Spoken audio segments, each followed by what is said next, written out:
2026년 말에 개봉한다고 했는데 어느새 그게 얼마 남지 않았습니다. 어벤져스 둠스데이. 이 영화를 설렘 반 염려 반으로 기다리시는 분도 계실 거고요. 어느새 무관심해져 있는 분도 있을 거고요. 처음부터 관심이 없었던 분도 있겠죠. 이 영상은 그 모든 분들을 위한 영상입니다. 어벤져스 둠스데이의 개봉을 기다리면서 이 영화에 출연할 것으로 알려진, 하지만 서사가 너무 많이 쌓여서 누군가에겐 까먹은 지식처럼, 누군가에겐 높은 장벽처럼 느껴지는 주요 캐릭터들의 서사를 하나씩 정리해보는 시간, 이름하여 어벤져스 둠스데이를 기다리며 프로젝트. 첫 번째 편, 아이언맨 토니 스타크의 이야기 바로 시작합니다.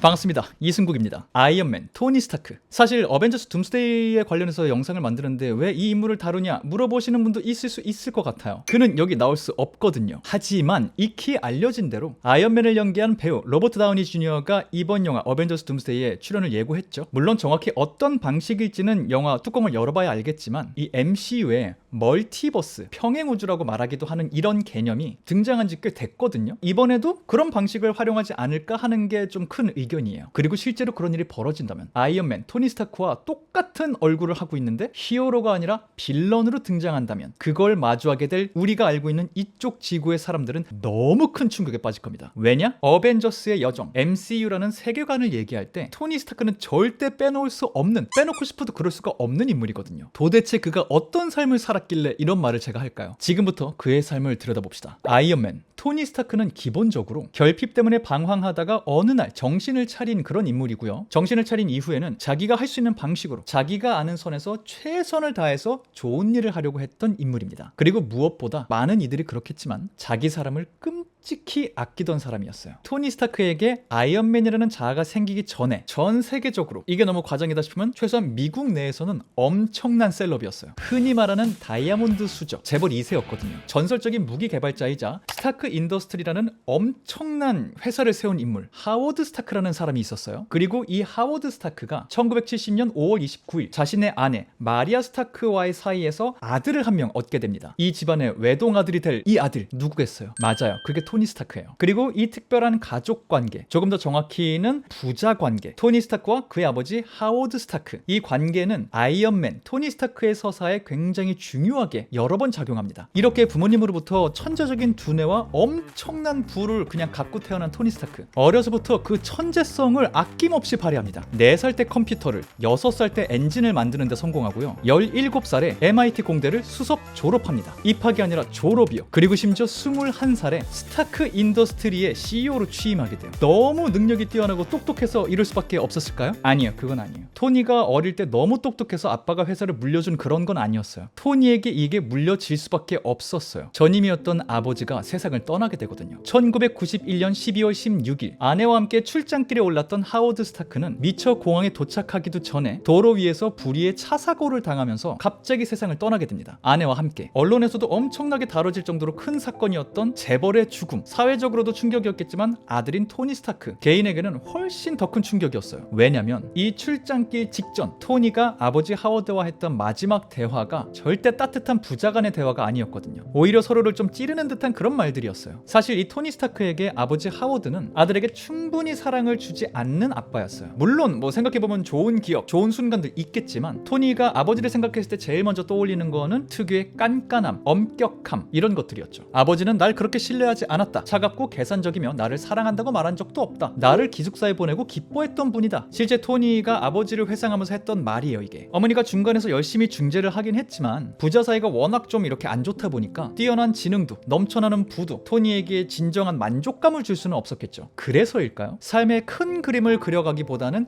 매일매일을 도파민으로 꽉꽉 채운 파티의 하루를 보내는 젊은 청년이었어요. 그러다 보니 부자 관계 좋아지기가 더 힘들어졌을 거고요. 1991년 12월 16일 그 운명의 날에도 두 사람 간에 따뜻한 대화가 있을 수는 없었죠. 근데 그렇다고 토니가 아버지를 싫어했느냐? 이건 또 아니에요. 오히려 반대일 거예요. 그날의 대화가 아버지와의 마지막 대화가 될 줄 몰랐기 때문에 아버지에게 사랑한다고 말하지 못했다. 그랬기 때문에 이후에 아버지의 죽음 앞에서 나는 슬프지 않은 척을 해야만 했다. 뭐 이런 말을 나중에 토니가 했을 정도니까요. 어쩌면 자기 마음속 깊숙이는 아버지를 진짜 사랑하고 존경하고 있는데 자기 사랑만큼 아버지의 사랑이 돌아오지 않는 것 같으니까 더 삐뚤게 가는 방향으로 삶을 살았을 수도 있는 거죠. 그런 후회스러움 혹은 또 아버지에게 인정받고 사랑을 받고 싶은 마음 때문이었을까요? 토니 스타크는 갑자기 물려받게 된 아버지의 회사 스타크 인더스트리를 방치하지 않고요, 자신의 방식으로 훨씬 더 성장시킵니다. 그렇게 시간이 꽤 흘러서 2008년, 어느덧 30대 후반을 살고 있는 토니 스타크. 그는 더 유명하고 더 돈을 잘 벌고 더 잘 노는 하루하루를 보내고 있어요. 스타크 인더스트리 당연히 더 잘 나가고 있죠. 스타크 인더스트리가 더 잘 나가고 있다, 이 말은 그만큼 전 세계에서 무기 수요가 치솟고 있다라는 뜻이기도 해요. 하워드 스타크가 뭐였어요? 전설적인 무기 개발자잖아요. 그가 세운 회사 스타크 인더스트리, 기업형이 되어서 여러 곳에 발을 뻗고 있긴 하지만 스타크 인더스트리를 먹여 살리는 가장 잘 나가는 산업, 이게 무기 관련된 산업이었거든요. 토니 스타크의 무기를 소유하는 자가 세상을 지배한다, 이런 말이 있을 정도니까 스타크 인더스트리 무기 사업부의 위상이 어느 정도인지 알 수 있겠죠. 그리고 물론 이 때문에 토니에게는 유명세만큼이나 죽음의 상인이라는 오명이 끊이지 않고 따라다닙니다. 전쟁을 돈벌이로 이용하는 사람이다, 이런 평가를 피할 수는 없죠. 근데 이럴 때마다 토니는 우리 아버지 하워드 스타크도 핵폭탄 개발에 참여했는데 다들 전쟁 영웅이라고 부르잖아요. 우리 아버지는 적보다 강한 무기를 갖는 게 진정한 평화라고 그러셨어요. 우리가 지금 너무 불안정한 세상에 살고 있잖아요. 세상이 정말로 평화로워지면 나는 벽돌 공장 그런 거 할 거예요. 무기를 판 돈으로 의료기술을 발전시키고 식량 생산이 증대됐어요. 이런 건 군의 지원 없이 불가능한 거예요. 이런 말들로 논란을 전면 돌파합니다. 그리고 이런 말을 잘 들어보면 그가 무기 제조에 관해 얼마나 확고한 철학을 갖고 있는지 엿볼 수 있죠. 그래서 자연스럽게 2008년 운명의 그날도 토니는 중동 사막 한가운데서 자기가 새로 개발한 무기를 성공적으로 판매하고 집으로 돌아오려는 길이었어요. 워낙 잘 노는 사람이니까 자기 호위해주는 군인들과도 금방 친해져서 자기 바이브로 이동하고 있었죠. 그런데 갑자기 알 수 없는 적으로부터 공격이 퍼붓기 시작해요. 자기를 지켜주던 군인들이 하나 둘 눈앞에서 쓰러지기 시작하고요. 아직 상황 파악이 안 돼서 혼란스러운 토니 앞에 뭔가 날아옵니다. 폭탄이었어요. 그 폭발과 함께 토니는 의식을 잃고 쓰러집니다. 토니가 의식을 잃기 전에 마지막으로 봤던 것이 폭탄에 문구가 써 있는 거예요. 브랜드 이름이 뭐라고 써 있었다? 스타크 인더스트리. 그렇게 의식을 잃은 토니 스타크, 얼마 뒤 정신을 차리게 됩니다. 둘러보니까 자기가 어디 감금된 것 같아. 되게 어두워, 동굴 같아. 이것도 이상한데 자기 몸이 너무 느낌이 이상한 거예요. 그래서 봤더니 자기 가슴에 무슨 장치가 박혀 있어. 문자 그대로 장치가 가슴을 뚫고 박혀 있어요. 알고 봤더니 아까 토니가 자기 회사 폭탄에 공격받아서 의식을 잃었잖아요. 그 폭탄이 터지면서 여러 파편들이 토니 몸에 박혔는데 여기가 지금 사막 한가운데고 병원에 갈 수가 없으니까 이 파편들 제거를 못한 거야. 근데 그 파편들이 혈관을 따라서 움직이다 보니까 심장으로 가려고 하는 거죠. 그래서 제거 수술은 할 수 없으니 파편들만이라도 심장으로 가지 못하게 가슴에 전자석 같은 걸 박아 놓은 거예요. 파편들의 움직임을 제한하려고. 도대체 이런 걸 누가 했을까요? 그리고 토니는 이 모든 디테일을 어떻게 알았을까요? 이 엄청난 수술을 한 장본인이 토니한테 직접 알려주거든요. 토니는 혼자 감금당해 있는 게 아니었어요. 잉센, 뛰어난 의사이자 과학자가 여기 토니와 함께 감금돼 있었거든요. 도대체 테러범들은 왜 잉센이라는 의사까지 데려와서 토니 스타크를 살려두고 싶었을까요? 엄청나게 높은 몸값? 아니요. 이 테러범들은 신기하게도 토니 스타크에게 니네 회사에서 네가 개발했던 그 무기들, 최신 무기 여기서 만들어, 우리가 부품 다 갖다 줄게, 뭐 이런 요구를 해요. 별로 안 그러고 싶지만 토니는 죽고 싶지 않았거든요. 그래서 잉센과 함께 그 감금당한 동굴에서 열심히 무기를 만들어요, 실제로. 근데 테러범들이 원한 그 무기가 아니었어요. 토니는 자기가 살아남을 수 있는 방법을 만들어내고 있었어요. 그 방법이란 무엇이냐? 일단 첫 번째, 잉센이 토니를 살리기 위해서 일단 조악하게 만들어서 가슴에 박아놓은 전자석, 이것 덕분에 토니가 살아있긴 했지만 이 전자석이 작동하려면은 전원이 필요하거든요. 유선으로 연결해서 자동차 배터리에 연결해서 작동시키고 있었어요. 그래서 토니는 이 전자석을 자기 기술로 새롭게 개발합니다. 아크 원자로라고 옛날에 스타크 인더스트리에서 진행했던 프로젝트가 있었어요. 친환경 에너지원 같은 그런 건데 이걸 떠올리면서 굉장히 열악한 환경 속에서도 토니 스타크는 자기만의 미니 아크 원자로를 만들어요. 이거 자체가 에너지인 거예요. 이걸 가슴에 박아놓기만 해도 토니는 50년 정도 이 파편들이 심장으로 못 가게 만들 수 있어요. 그렇게 우리가 익히 알고 있는 토니 스타크의 시그니처 외형 중에 하나가 완성되어 가기 시작합니다. 일단 자기 목숨, 자기 기술로 적극적으로 살려놨죠?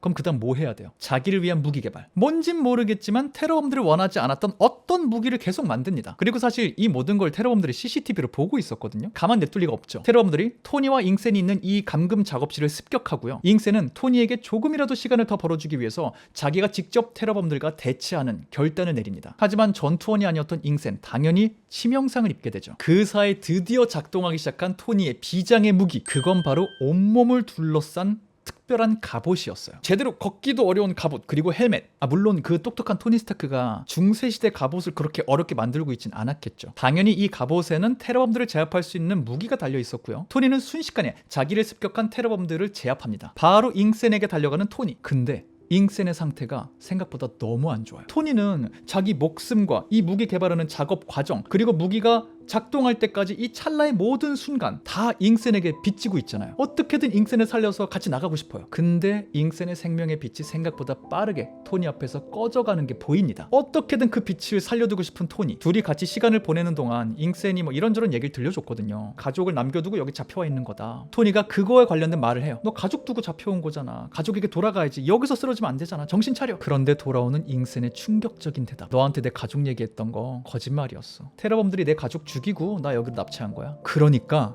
잉센은 나는 토니를 도와서 성공적으로 가족에게 돌아가겠다라는 목표를 갖고 그의 탈출 계획을 도운 게 아니라 토니 스타크를 살려서 되돌려보내고 싶어서 그를 돕고 있었던 거예요. 자기를 위해서가 아니라 타인을 위해서 이런 결정을 하는 엄청난 희생. 사실 토니 스타크가 말씀드린 대로 똑똑하고 능력 있지만 도파민 삶을 살고 하루하루 사는 스타일이었기 때문에 사건 사고 많이 쳤단 말이에요. 스캔들도 많았고. 그러다 보니 그의 친구, 동료들, 그의 사건 사고들을 얼마나 다양한 방식으로 수습해야 됐겠어요. 거기엔 자기 희생들도 분명히 있었겠죠. 근데 여기서 잉센이 보여준 자기 희생은 토니가 살면서 봤던 그 어떤 희생과도 달랐어요. 그리고 그런 잉센이 숨을 거두기 전 마지막으로 토니에게 이런 말을 건넵니다. 낭비하지 말아요, 당신의 삶을. 아마 토니 스타크의 삶에 가장 큰 영향을 미친 문장 중에 하나가 이거이지 않을까 싶어요. 내 삶과 재능을 낭비하고 있었나? 엉뚱한데 이걸 다 갈아놓고 있었던 거 아닌가? 어디에 쏟아부어야 맞는 거지? 토니의 마음속에 강렬하게 자리 잡았을지 모르는 이 질문들은 앞으로의 토니의 행보를 이해하는데 굉장히 큰 힌트가 돼요. 자기 눈앞에서 잉센을 떠나보내게 되고 갑옷을 입은 채로 동굴 밖으로 나온 토니. 드디어 태양 아래 훗날 아이언맨의 토대가 되는 모습이 제대로 선보여집니다. 화가 난 토니는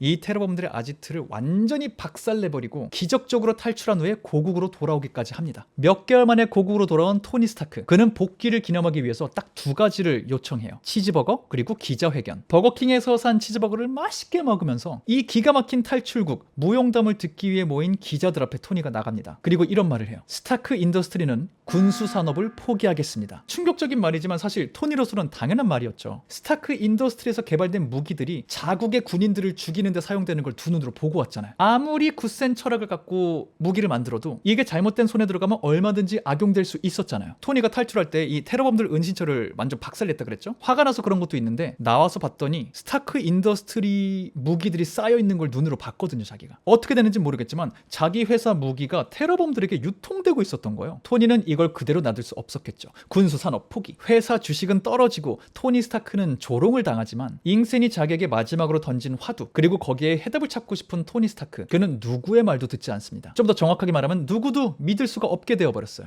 그렇다고 모두를 안 믿은 건 아니에요. 토니 스타크가 굉장히 굳게 믿는 사람이 있어요. 페퍼 포치. 잉센만큼이나 토니의 삶에 큰 영향을 미치는 인물입니다. 토니 스타크는 자기 부하 직원인 페퍼 포치를 굉장히 신뢰해요. 동굴에 감금됐을 때 자기 기술로 아크 원자로 만들어서 가슴에 박았잖아요. 근데 그때는 완성품은 아니었어요. 집으로 돌아와서 좋은 환경과 좋은 재료들 갖고 완성품을 만들었거든요. 근데 이거를 가슴에 갈아 끼는 과정을 해야 돼요. 이 교체 작업을 누군가 해줘야 되는데 이거 잘못하면 죽거든요. 그래서 이거를 페퍼포치한테 시켜요. 이런 위험한 일을 맡길 정도로 토니와 페퍼 서로 티격태격하고, 페퍼가 주로 잔소리를 퍼붓는 그런 관계지만 토니는 페퍼를 엄청나게 신뢰하고 있어요. 실제로 이렇게 빼낸 그 1차 본 아크 원자로 그 베타 버전 그거, 토니는 그런 거에 큰 의미를 안 둬서 그냥 버리라 그러거든요. 근데 페퍼포치가 그거를 따로 가져다가 이렇게 예쁜 상자 안에 집어넣고 이걸 장식품처럼 만들어 와요. 토니에게 따뜻한 가슴이 있다는 증거라는 문구까지 박아가지고, 그리고 이거를 토니에게 선물해주죠. 토니는 자기가 버리라고 했으면서도 이렇게 잘 다시 만들어서 갖고 오니까 이걸 잘 간직하고 있게 되거든요. 토니는 그런 것까지 마음에 드는 거겠죠. 아무튼 내 무기가 테러범들에게 나도 모르게 팔리는 이 상황 속에서 페퍼 정도 말고는 아무도 함부로 믿으면 안 되겠구나 생각해요. 심지어 자기 친구이자 직업군인인 제임스 로즈라는 사람이 있거든요. 나온 시기와 번역에 따라서 로즈, 로드 좀 다르게 번역하기도 하고 로디라고 부르기도 해요. 저는 그냥 여기서 그의 애칭 로디로 그를 통일해서 부를게요. 이 로디가 그의 오랜 친구이자 동료임에도 토니는 이 친구에게도 자기 생각을 다 털어놓지 못해요. 이렇게 사람을 믿지 못한 채 어딘가에 몰두하는 토니. 주변 사람들에게는 사회적 책임을 지려고 하는 것이다. 회사를 대신해서 사회에 환원할 수 있는 방법을 찾고 있는 거다. 뭐 이런 말을 하는데 이런 모호한 말만 남긴 채 작업실에서 계속 뭔가 뚝딱뚝딱 만들어요. 그리고 우리 눈에는 조금씩 보이죠. 우리가 아는 아이언맨의 모습이 조금씩 완성되어 가고 있다는 걸. 토니 스타크는 군수 산업을 포기한 거지 무기 개발 그 자체를 포기한 건 아니었어요. 탈출할 때 사용했던 그 갑옷을 적극적으로 업그레이드하고 있었는데 좋은 일에 쓰기 위해서 그 언젠가를 위해서 자기만 알고 있었던 거죠. 이게 정답인지 아직 자기는 알 수 없지만 잉센이 던져준 그 말에 대한 정답을 찾기 위해서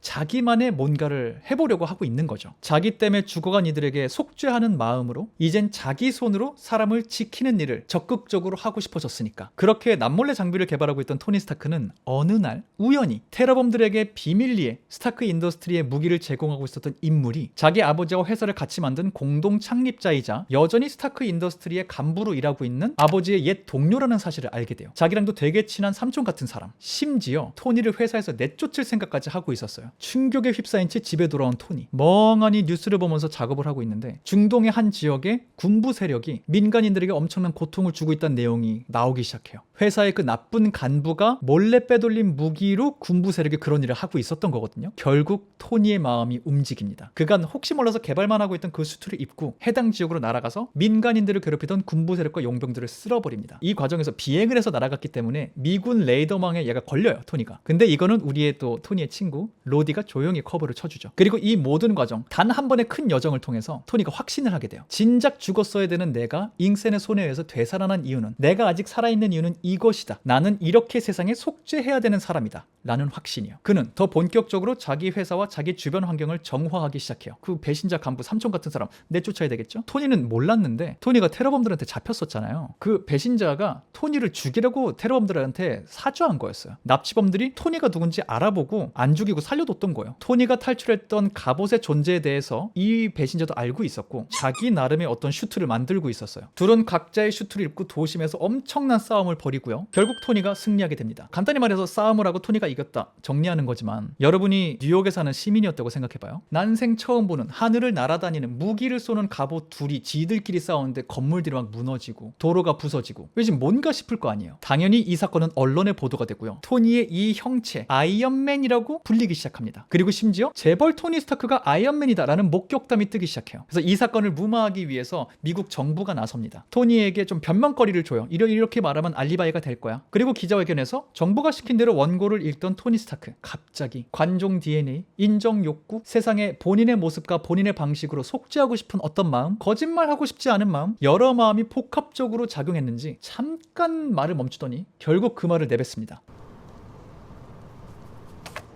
I am Iron Man. 세상을 발칵 뒤집어버린 자기 정체를 숨기지 않는 슈퍼히어로의 등장이었어요. 이게 그 유명한 MCU의 초반에 가장 훌륭한 기틀을 닦았던 아이언맨의 오리진 스토리인데요. 오리진 스토리를 좀 길게 설명했죠? 그만큼 첫 세팅이 중요해서 그래요. 이 파트를 통해서 토니 스타크의 기본적인 행동의 동기는 무엇인지, 그리고 이게 어떻게 시작되는지 이해했으니까 우리는 다음 이어지는 그의 여정들을 계속 지켜보도록 하죠. 아무도 예상하지 못한 순간 본인이 아이언맨이라는 걸 공개한 토니 스타크. 당연히 토니의 인기가 하늘로 치솟겠죠. 세상이 반응하는 거 보면서 토니 스타크는 더 열심히 아이언맨 활동을 합니다. 그 대단한 미국 정부도 해내지 못했던 세계 평화의 분위기를 만들어내요. 그럴 때마다 대중은 더 그를 크게 사랑해주고 그에게 열광하고요. 근데 일이 잘 풀리면은 꼭 그런 긍정적인 거를 방해하는 삶의 시련들이 밸런스 있게 찾아오기 마련이거든요. 토니에게도 개인적인 시련들이 찾아옵니다. 세 가지가 동시에 찾아와요. 첫 번째, 미국 정부의 견제가 시작됩니다. 토니가 평화 분위기를 만든 건 맞는데 미국인이잖아요. 외교적 어떤 스노우볼을 생각하지 않고 자기 멋대로 행동하는 이 행보, 미국 정부가 환영할 리가 없죠. 그래서 아이언맨 슈트와 관련 기술을 당신 개인이 소유하지 말고 미국 정부에 귀속시키십시오.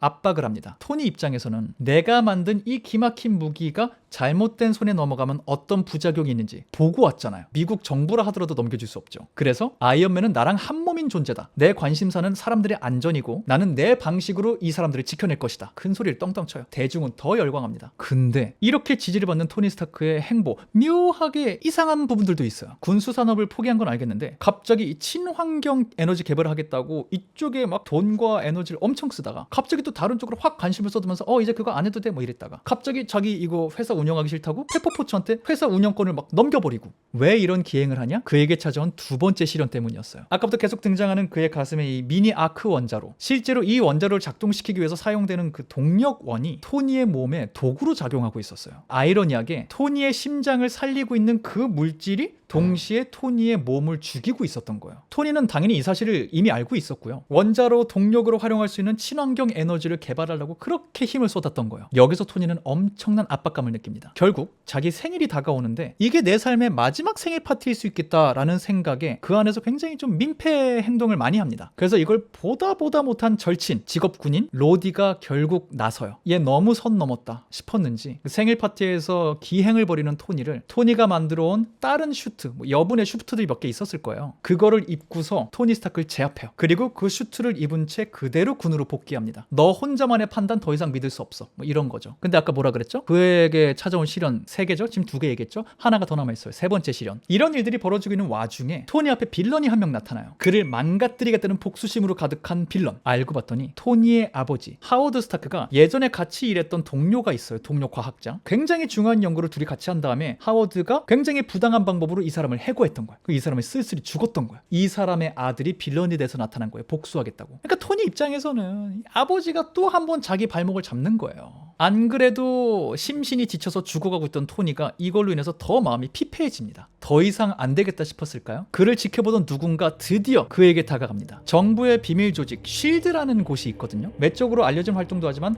더 비밀스러운 임무도 많이 해요. 그리고 이곳의 간부 중에 한 명인 닉 퓨리. 그는 전설의 스파이입니다. 예전에 실제로 닉 퓨리가 토니 앞에 처음으로 나타났던 때가 따로 있거든요. 그때 토니에게 했던 말이 세상에 너 같은 영웅 너 하나 있는 거 아니야. 내가 뭔가 큰 그림 그리는 게 있거든. 참고해도. 이런 말을 할 때나 가끔 눈앞에 나타나는 사람이에요. 그가 피폐해져가는 토니 앞에 다시 한번 나타난 거야. 그러면서 토니가 상상 못했던 이야기를 들려줘요. 토니의 아버지 하워드 스타크에 관한 이야기. 그냥 무기 개발자인 줄 알았던 아버지 하워드 스타크가 쉴드라는 조직의 창립 멤버였대요. 평화 지키는 사람들 중에 최전선에 있던 사람이고 토니가 생각하는 것보다 토니를 굉장히 자랑스러워했다는 거예요. 심지어 하워드가 자기 시대에 엄청난 어떤 발견을 할 뻔했는데 자기 시대에는 이 환경이 못 받쳐줘서 못하는 어떤 게 있었거든요. 근데 내 아들은 해낼 수 있을 거야 라고 동료들한테 말을 하고 다녔다는 거예요. 평생 아버지에게 얻지 못한 인정에 대한 결핍이 있던 톤인데 외부인이 들려주는 이런 믿을 수 없는 긍정적인 얘기들 너무 이상하잖아요. 그런데 정말 우연한 기회에 토니가 아버지가 살아생전에 남겼던 어떤 영상을 보게 돼요. 그리고 그 영상에서 실제로 하워드가 토니에게 어떤 말을 합니다. 내가 만든 일생일 때 최고의 작품은 바로 너야. 아버지가 저런 말을 했다고 나한테? 저 옛날에 피폐해져 가던 토니 잠깐 정신을 차려요. 그리고 아버지가 하던 연구를 이어받아서 연구를 이어나갑니다. 그리고 기어이 그걸 완성해내는데 놀랍게도 아버지가 하던 연구가 토니가 그토록 찾아다니던 그 물질이었어요. 그 물질을 기반으로 가슴에 있던 아크 원자로를 자기도 살릴 수 있는 방법으로 비로소 완벽하게 완성하는 토니. 이게 자기에게 도구로 작용하지 않게 됩니다. 죽을 일이 없어졌으니까 이제 제대로 정신 차려야겠죠? 알고 봤더니 하워드 스타크가 부당하게 해고한 그 사람, 이 동료가 연구한 내용으로 사심을 채우려다가 들켜서 해고당했다는 거를 토니가 알게 돼요. 아버지에 대한 찝찝함을 더 덜어낼 수 있게 된 토니. 자기 수트를 더 새롭게 개조하고요. 아까 토니 슈트 뺏어간 로디 있죠. 그 로디는 그 슈트를 입고 또 자기만의 활동을 하게 돼요. 정부 소속으로. 로디가 입고 있는 그 슈트는 워머신이라고 부르거든요. 아이언맨과 워머신은 함께 이 빌런의 계획을 막고요. 목숨을 잃을 뻔했던 페퍼포츠까지 구해내는데 성공합니다. 그리고 이 구출 과정에서 토니는 페퍼포츠를 향한 자신의 마음이 사랑이라는 걸 깨닫게 돼요. 페퍼도 같은 마음이고요. 둘은 당연히 연인이 되겠죠. 자, 이제 몸과 마음 건강해졌겠다. 예전에 쉴드 소속 전설의 스파이 닉 퓨리가 토니한테 처음 왔을 때 했던 너만 히어로가 아니야. 뭔가 지금 내가 그리는 게 있어. 그때 언급됐던 프로젝트를 토니가 한번 잘 살펴보기로 해요. 새로운 마음으로. 그 프로젝트의 이름 어벤져스 프로젝트. 혹시 모를 전 지구적 위협에 대비해서 특별한 사람들을 만들어진 소수 정예팀을 만들자. 뭐 이런 계획이었죠. 정말 가뿐한 마음으로 보고서를 열라고 하는데 보고서 열람을 거부당하는 토니. 알고 보니까 히어로인 아이언맨은 굉장히 팀에 필요할 것 같은데 인간 토니 스타크? 인성이 너무 별로야. 팀에 없었으면 좋겠다 이런 사람은. 토니가 열심히 항변을 해요. 지금 나는 달라. 어느 때보다 멀쩡해. 하지만 그 어필 통하지 않고요. 닉 퓨리 쪽에서는 그냥 컨설턴트로만 있으면 좋겠다. 너 팀에 합류하는 건 아닌 것 같아. 선을 그어요. 하지만 토니 스타크 인정이고 뭐고 선이고 뭐고 쉴드의 닉 퓨리가 토니 스타크를 절실하게 원하는 상황이 오게 됩니다. 시간이 조금 지난 어느 날 토니가 페퍼와 함께 오붓한 시간을 좀 보내려고 하고 있었어요. 근데 갑자기 나한테 맨날 선 긋는 그 쉴드에서 긴급한 상황이라고 연락이 와요. 안 받죠. 근데 사람이 직접 집에 들어와요. 상황을 들어보니까 그 똑똑한 토니 스타크, 그에게조차 너무 생소한 그의 세상 자체가 흔들리는 개념들이 머릿속으로 쏟아져 들어옵니다. 큐브라고 외계에서 온 물질이 있대요, 지구에. 그걸 쉴드가 몰래 보관하고 있었는데 그 외계 물질을 노리고 어떤 외계인이 지구를 침공했대. 로키라고 불린대. 그러니 처음에 구상되다가 별 필요 없겠다, 서서히 사라지는 듯 보였던 어벤져스 프로젝트 적극적으로 가동되기 시작하고요. 선 그어서 멀리하던 토니 스타크, 누구라도 필요, 들어와 어벤져스로 조인을 하게 돼요. 드디어 토니 스타크는 예전에 열람을 거부당했던 다른 멤버들에 관한 보고서를 볼 수 있게 되죠. 심지어 지구가 이미 꽤 오래전부터 외계 존재들과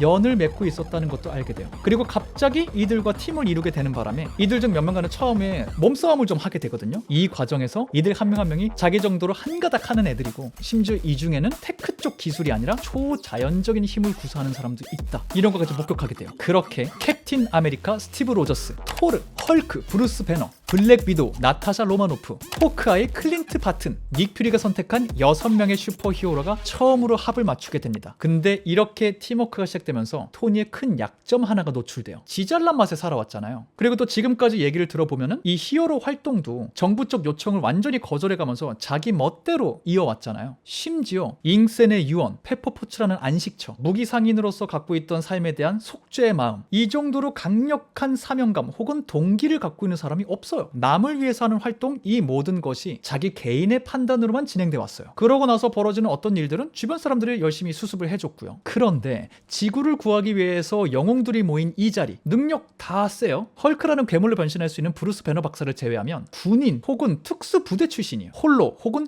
팀으로 작동하면서 지금까지 살아남은 사람들이에요. 토니의 지나칠 정도로 솔직하고 통통 튀는 화법과 행보가 녹아들기가 어려운 곳이기도 하고요. 굳이 받아줄 필요도 없는 사람들이에요. 아니나 다를까 통통 튀는 화법으로 새로 만들어진 팀에 에너지를 불어넣는 듯 보였던 토니 스타크, 그의 언행은 개인보다는 다수의 헌신을 강조하는 캡틴 아메리카 스티브 로저스와 굉장히 안 맞아요. 아이언맨과 캡틴 아메리카, 토니 스타크와 스티브 로저스, 정반대 지점에 서 있지만 서로를 너무 잘 이해하는 동료, 이 둘의 특별한 관계는 이때부터 시작됐다고 보면 좋을 것 같아요. 사실 이렇게 첫 회의에서 통통 튀는 행동을 하는데 이유가 있었어요. 토니에게도 보고서를 자긴 다 읽어봤단 말이에요. 쉴드에서 준 보고서. 쉴드가 갖고 있었던 그 큐브, 닉 퓨리는 쉴드가 친환경 에너지 개발을 하기 위해서 큐브를 갖고 있었다, 이렇게 설명하긴 했는데 아무리 봐도 그게 아니란 말이죠. 보고서를 보니까 그 비밀이 뭔지 알아내려고 자기 혼자 단독 행동을 하려다 보니까 회의에 좀 어그로를 많이 끌게 됐던 거예요. 하지만 이런 행보 덕분에 토니는 결과적으로 쉴드의 비밀을 알아내게 돼요. 닉 퓨리는 큐브로 무기 개발을 시도하고 있었어요. 무기! 토니 스타크를 긁기에 충분했죠. 죽음의 상인이었던 과거에 속죄하는 마음이 되게 크잖아요. 자기는 그래서 히어로 활동을 하는 건데 우리를 모아서 외계인과 싸우게 만드는 지금 이 상황, 무기 개발을 위한 큐브라는 물질을 지키기 위해서라고? 당연히 토니는 설명을 요구하죠. 물론 나중에 제대로 밝혀지기는 해요. 닉 퓨리와 실드 입장에서는 과거부터 등장한 외계인들을 알고 있었거든요. 그리고 이들의 힘을 알고 있었고, 그러다 보니까 이들을 대항해서 지구를 지키려면 외계 기술을 활용한 뭔가가 우리에게도 있어야 되겠구나, 이런 생각을 할 수밖에 없었고, 이게 사실 어벤져스 프로젝트랑도 이어지는 거였거든요. 그런데 처음에 토니가 이 비밀을 알게 됐을 때 그 자리에 모인 어벤져스 멤버들이 각자의 입장에서 각자의 목소리를 올립니다. 그 과정에서 서로 긁히는 포인트들이 하나하나씩 나오면서 회의가 또 아수라장이 되고요. 심지어 애초부터 잘 안 맞는다고 생각했던 토니 스타크와 캡틴 아메리카 스티브 로저스, 둘의 갈등이 본격적으로 수면 위로 올라와요. 특히나 스티브 로저스가 토니에게 넌 너 자신을 위해서 싸울 뿐이야, 넌 희생이란 걸 모르는 사람이야 라고 말한 게 토니를 제대로 긁어버려요. 토니도 여기에 강한 말로 반박하면서 스티브 로저스를 공격하지만 스티브의 그 말은 토니 마음에 쌓일 수밖에 없죠. 근데 이렇게 말싸움을 하고 있는데 그 직후에 적의 기습 공격을 당하게 되면서 커다란 피해를 입습니다. 그 피해 중에는 어벤져스 멤버들 모두와 오랫동안 소통하며 친분을 쌓아왔던 쉴드 요원, 그 요원의 죽음도 포함되어 있었어요. 물론 나중에 그가 죽지 않았었다라는 게 나오긴 해요. 하지만 이 당시에는 모두가 그가 죽었다고 생각했어요. 특히 이 전투라는 것에서 가까운 사람, 이 누군가가 죽는 걸 지켜본 적이 없는 토니 스타크, 그는 이 피해에 더 예민한 반응을 보여요. 그러니까 지금 생각해보면 토니 스타크는 음지이든 양지이든 무언가를 지키기 위해서 굉장히 오랜 시간 노력해온 사람들, 이 사람들과 비교했을 때 히어로 기간이 굉장히 짧은 만큼 급 급하게 모든 것들을 경험하고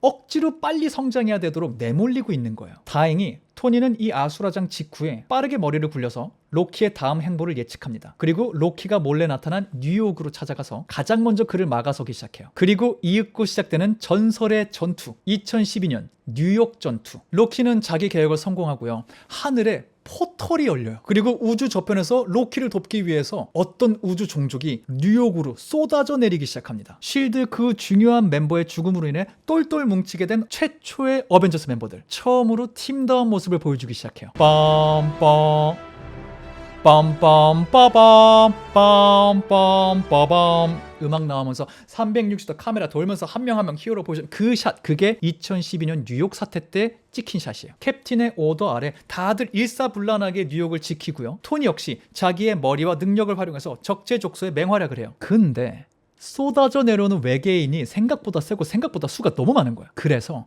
닉 퓨리의 윗선에 있는 사람들이 뉴욕에 핵폭탄 던져서 다 없애버리자, 말도 안 되는 결정을 해요. 3분 있으면 뉴욕에 핵폭탄이 떨어집니다. 이 소식을 토니 스타크가 제일 먼저 듣게 돼요. 당연히 토니 스타크는 팀들에게 이 사실을 공유합니다. 최대한 늦게. 스티브 로저스가 희생정신 운운하면서 토니한테 뭐라 그랬잖아요. 그 말이 떠올랐기 때문일까요? 아니면 아무도 알아주지 않았지만 그 안에는 언제나 이런 마음이 있었기 때문일까요? 토니는 핵폭탄이 도착하기 1분 전에야 팀원들에게 이 사실을 알려요. 그런 다음 아무런 말도 없이 뉴욕에 거의 도착한 핵폭탄에 다가가서 그 핵폭탄을 잡고서는 그 방향을 하늘로 바꿉니다. 계속 올라가요. 하늘에 떠있는 포털? 그것도 지나서 계속 올라가요. 어느새 우주로 들어갔어요. 외계 종족의 군대가 쏟아져 나오는 우주함선이 큰 게 하나 있었거든요. 그쪽 방향으로 미사일이 방해받지 않고 날아갈 때까지 이걸 잡고 있어요. 스티브 로저스가 야, 너 그러면 지구로 못 돌아와 라고 말하는데도 이 미사일 손에서 놓지 않아요. 아마 그는 이미 이게 자기 삶의 마지막이다 라고 생각했던 것 같아요. 토니가 페퍼포츠에게 전화를 겁니다. 근데 페퍼포츠가 전화를 못 받아요. 마지막 순간 드디어 토니가 핵폭탄을 손에서 놓아주고요. 핵이 그들의 함선을 제대로 맞추면서 모든 외계인들이 무력화됩니다. 그리고 그 폭발 에너지로 인해서 토니는 다시 지구를 향해 날아오기 시작해요. 본인은 이미 의식을 잃었어요. 그냥 떨어지고 있는 거예요. 포털이 닫히기 시작하고 토니는 그대로 우주 미아가 될 뻔하지만 정말 다행히 마지막 순간 지구로 떨어지는 데 성공합니다. 테러범들 때문에 죽을 뻔하다가 인생 덕분에 살아난 거 한 번, 아크 원자로 때문에 자기가 죽을 뻔했던 거 그러다 살아난 거 한 번, 그리고 태어나서 처음으로 누군가를 살리기 위해서 자기 희생을 결정했지만 천만다행으로 목숨을 부지한 이번 경험 한 번. 어느새 토니는 네 번째 삶을 맞이하게 됩니다. 그렇게 뉴욕 사태가 마무리되고요. 어벤져스 멤버들은 각자의 자리로 돌아가서 또 히어로 활동을 하게 돼요. 토니도 이 엄청난 경험을 했으니까 앞으로 더 멋지게, 더 대단하게, 더 성숙하게 히어로 활동을 할 수 있겠죠? 반만 맞고 반은 틀려요. 자기가 그렇게 자신만만했던 기술력, 외계 종족 그 군대 앞에서 그렇게까지 효과적이지 않았거든요. 이번엔 어찌저찌 막았지만 나중에 이런 외계인들이 혹은 더 강한 외계인들이 쳐들어온다면 내가 히어로로서 막을 수 있으려는 자신이 없어. 이 MCU의 타임라인이 영화들이 나오면서 조금 더 정리가 된 게 있거든요. 그래서 이 서구권 커뮤니티에서도 의견이 좀 갈리는 게 있는데 아이언맨 활동 시작을 2008년으로 보는 의견도 있고요. 나중에 나온 영화들에 나온 대사를 토대로 2010년이라고 보는 시각도 있어요. 어느 쪽을 수용한다고 해도 지금까지 제가 설명한 이 모든 일들, 토니 스타크는 짧게는 2년, 길게는 4년 안에 이걸 다 겪은 거예요. 외계 군대랑 전투를 하고 여기서 동료가 죽는 걸 보기도 하고 자기 무력감까지 느끼고 흔히 말하는 PTSD가 와요. 언제 어디서든 무슨 일이든 일어날 수 있다. 난 그걸 못 막을 것 같다. 토니가 불안장애를 앓기 시작합니다. 문제는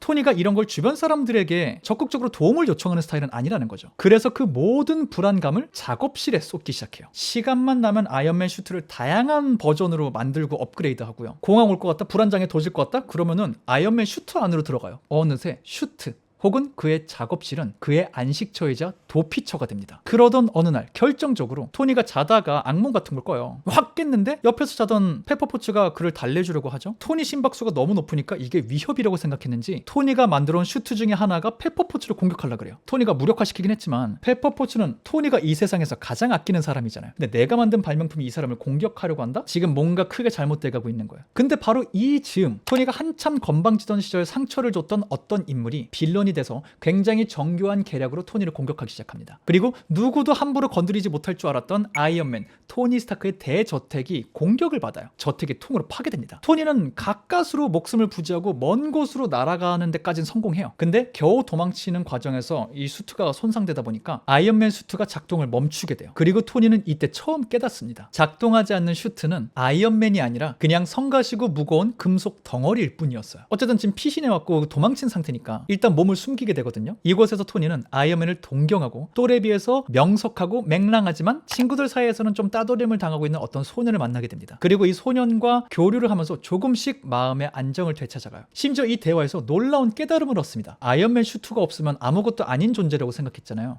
근데 그게 아니었어요. 아이언맨 슈트 누가 만들었습니까? 토니가 만들었잖아요. 토니는 훌륭한 메카닉, 정비공이에요. 토니가 필요한 일을 하기 위해서 꼭 최첨단 슈트가 필요한 건 아니었다는 거죠. 몇 년 전 테러범들의 동굴 속 그 열악한 환경에서 만들었던 것보다 더 별것 아닌 생활용품들을 활용해서 자기한테 필요한 도구들을 만듭니다. 그리고 빌런의 아지트로 쳐들어가요. 여기서 자기가 알아야 되는 몇 가지 비밀을 알게 됩니다. 그렇게 토니는 슈트가 없는 상태에서도 자신에 대한 자신감을 회복하기 시작할 뻔했는데 또 삶이 그렇게 쉽게 흘러가는 건 아니에요. 토니가 붙잡힙니다. 그리고 자기가 사랑하는 페퍼가 빌런에게 붙잡혀서 위험한 약물을 주입당하고 있다는 것까지도 알게 돼요. 우여곡절 끝에 빌런들의 아지트를 탈출하고요. 겨우겨우 빌런과 최종 대결을 하게 됩니다. 근데 이 싸움 쉽지 않겠다 싶을 때 토니가 그동안 도피처처럼 만들어왔던 그 수많은 다양한 버전의 슈트들이 그를 살리기 위해 달려와요. 그리고 그의 명령에 따라 적들과 전투를 시작합니다. 심지어 주입받은 이상한 약물 덕분에 초인적인 힘을 갖게 된 페퍼포츠까지 토니를 살려주면서 전투에 참여해요. 그리고 이들은 빌런을 물리치는 데 성공하죠. 전투가 끝나고 남겨져 있는 수많은 슈트들을 보면서 토니가 그런 말을 해요. 새 출발 프로토콜? 그러자 남아있던 모든 아이언맨 슈트들이 자기 자신을 폭파시킵니다. 토니도 슈트를 이렇게까지 집착적으로 많이 만드는 게 정상이 아니라고 알고는 있었던 것 같아요. 페퍼는 이후 치료를 받아서 정상의 몸으로 돌아오게 되고요. 이 모든 과정을 좀 돌아보면서 토니도 큰 결심을 하게 돼요. 오랫동안 자기 몸의 일부였던 미사일 파편들을 제거하는 수술을 받아요. 페퍼는 페퍼답게 거기서 빠져나온 파편들로 목걸이를 만들어서 토니한테 선물을 하는 센스를 발휘합니다. 파편이 제거됐다는 건 무슨 뜻일까요? 맞아요. 토니 가슴에 있는 이 미니 아크 원자로, 애초에 그게 폭탄 파편들이 심장으로 못 가게 막아주고 있었던 거잖아요. 토니는 이 기계가 아니면 아무것도 아니게 되는 거였어요. 죽는 거였어요. 하지만 이번 일을 겪으면서 인간으로 또 히어로로서 한층 더 성장한 토니 스타크, 그 어떤 것에 의존하지 않아도 토니 스타크가 아이언맨 그 자체라는 걸 깨닫게 됩니다. 그리고 쿨하게 파편이 제거됐으니까 이 몸에서도 아크 원자로를 떼어내게 돼요. 그리고 이 성장과 함께 무기뿐만이 아니라 이번에 만난 빌런이 좀 그런 스타일이었는데 자기도 그랬던 것처럼 순수한 열정이라는 거는 언제든 나쁜 방향으로도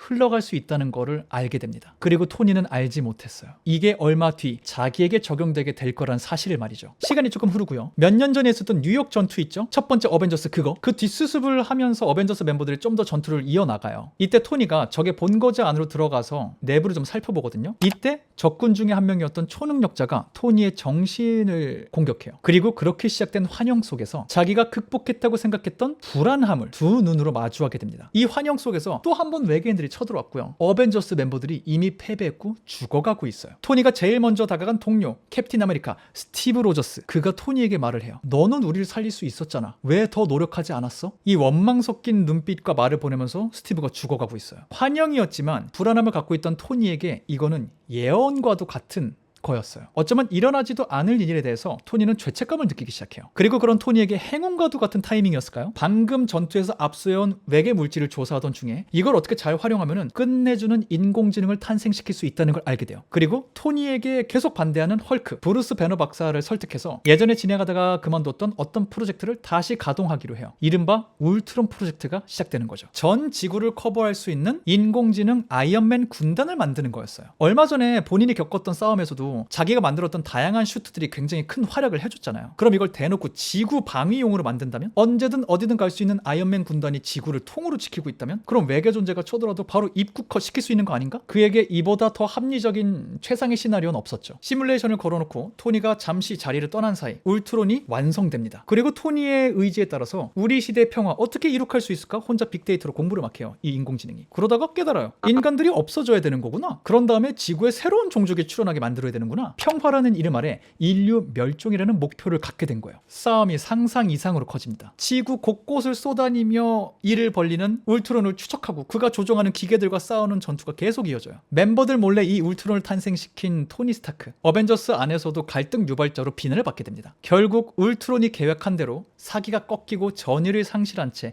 잠시 어딘가로 피신하는 어벤져스 멤버들. 왜 울트론 만드는 거 팀에 공유하지 않았냐? 쏘아붙이는 스티브에게 토니가 그런 말을 해요. 이런 일이 벌어질 줄 몰랐으니까 말 안 했지. 난 그냥 연구만 하고 있었던 거다. 우리의 목표는 싸움을 안 하는 날이 와서 우리 모두 소중한 사람들에게 돌아가는 거, 그걸 위해서 우리가 싸움하는 거 아니냐? 그날을 빨리 오게 하기 위해서 방법을 찾고 있었던 것 뿐이다. 인간이 열정만 갖고 행동했을 때 어떤 부작용이 나올 수 있는지 봤잖아요, 토니는. 그리고 자기의 어떤 행동 때문에 페퍼포츠가 죽을 뻔했잖아요. 불안장애 때문에 자기가 얼마나 도피 생활을 했었는지 알고 있잖아요. 이 모든 걸 자동 사냥으로 세팅 잘 해놓고 페퍼포츠 곁으로 돌아가서 편안한 삶을 살고 싶은 거예요. 무신경한 척 살고 싶고 그렇게 행동하지만 세상 어딘가에 나쁜 일이 벌어졌을 때 그걸 무시할 수 있는 사람이 아니게 되어버렸거든요. 그래서일까요? 토니는 멤버들과 함께 울트론을 잡을 계획을 세워요. 근데 울트론을 제압할 더 제대로 된 강력한 인공지능을 개발하겠다. 이 고집을 꺾지는 않아요. 그래서 울트론이 자기가 사용하려고 어떤 몸을 만들었었단 말이죠. 근데 이걸 어벤져스 멤버들이 훔치고 토니가 그걸 부수는 대신에 자기 인공지능 비서 자비스를 그 몸에 집어넣어버려요. 그러면서 비전이라는 새로운 어떤 존재를 만들어버립니다. 그리고 이 비전은 어벤져스의 큰 힘이 되어 실제로. 이 모든 힘이 모여 울트론 군단과의 대전투가 벌어지고요. 다시 한번 지구의 인간들은 새로운 날을 맞이할 수 있게 됩니다. 그리고 이 모험을 기점으로 토니는 어벤져스 현역 활동을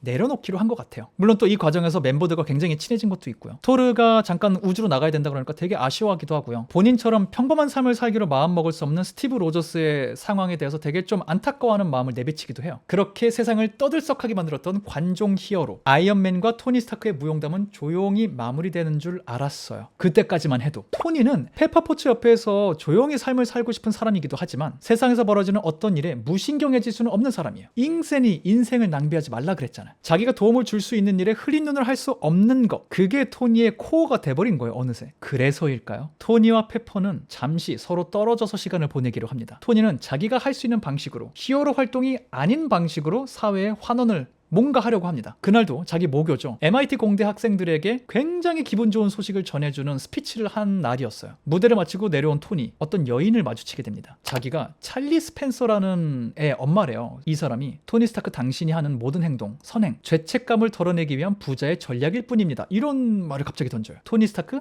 당신은 사람들을 위해 싸우는 게 아니라 당신을 위해 싸우고 있는 거예요. 막 쏘아대요, 이분이. 자기 아들이 토니 스타크 때문에 죽었대요. 토니의 눈이 멍해집니다. 아까 울트론이랑 어벤져스가 대결전해버렸던 큰 싸움 있죠? 그 전투가 소코비아라는 작은 도시 국가에서 벌어졌거든요. 근데 이게 그냥 싸움만 한 게 아니라 울트론의 계략과 어벤져스 멤버들의 막 이게 다 얽히면서 이 소코비아가 지구 땅덩어리에서 통으로 떨어져서 하늘로 솟구친 다음에 거기서 폭발해서 증발하고 막 난리가 났었거든요. 물론 이때 어벤져스가 최선을 다해서 소코비아 사람들을 다 대피시켰지만 예기치 못한 민간 피해가 발생할 수밖에 없었겠죠. 그 피해자 중 한 명이 찰리 스펜서였던 거예요. 미국에 살던 전도 유망한 학생인데 거기 봉사활동하러 갔다가 하필 그때 사망하게 된 학생. 이렇게 토니가 자기가 세상을 구하기 위해 벌린 일의 부작용을 직접 대면하고 있을 때 현역으로 활동하는 어벤져스 멤버들도 실수로 꽤 많은 민간 피해를 발생시키고 말아요. 자연스럽게 큰 힘을 얻지 못했던 소수 의견, 대중들의 목소리를 타고 정치인들의 목소리, 언론의 목소리를 타고 다수의 의견으로 바뀌기 시작합니다. 히어로들이 너무 규제 없이 멋대로 활동한다. 이 책임 민간인들이 피해로 다 받고 있다. 결국 현재 알려진 히어로들이 한 군데 모이게 돼요. 그리고 이들 앞에 서류가 하나 던져집니다. 이른바 소코비아 협정문. 어벤져스가 지금은 민간 단체인데 UN 소속으로 들어와서 우리 허락받고 우리가 가라는 데 가라. 간단히 말하면 맘대로 설치지 마라. 이런 거였어요. 동의 안 하면은 그때부터 히어로 활동을 안 해야 돼요. 동의 안 했는데 히어로 활동을 맘대로 한다? 그때부터는 범죄자가 되는 거예요. 당연히 반발하는 히어로들이 있었고요. 그 중에는 스티브 로저스, 캡틴 아메리카가 있었습니다. 그리고 협정에 동의하는 사람? 당연히 토니 스타크. 찰리 스펜서 얘기가 너무 큰 충격을 줬던 것 같아요. 지난번 울트론 때도 사태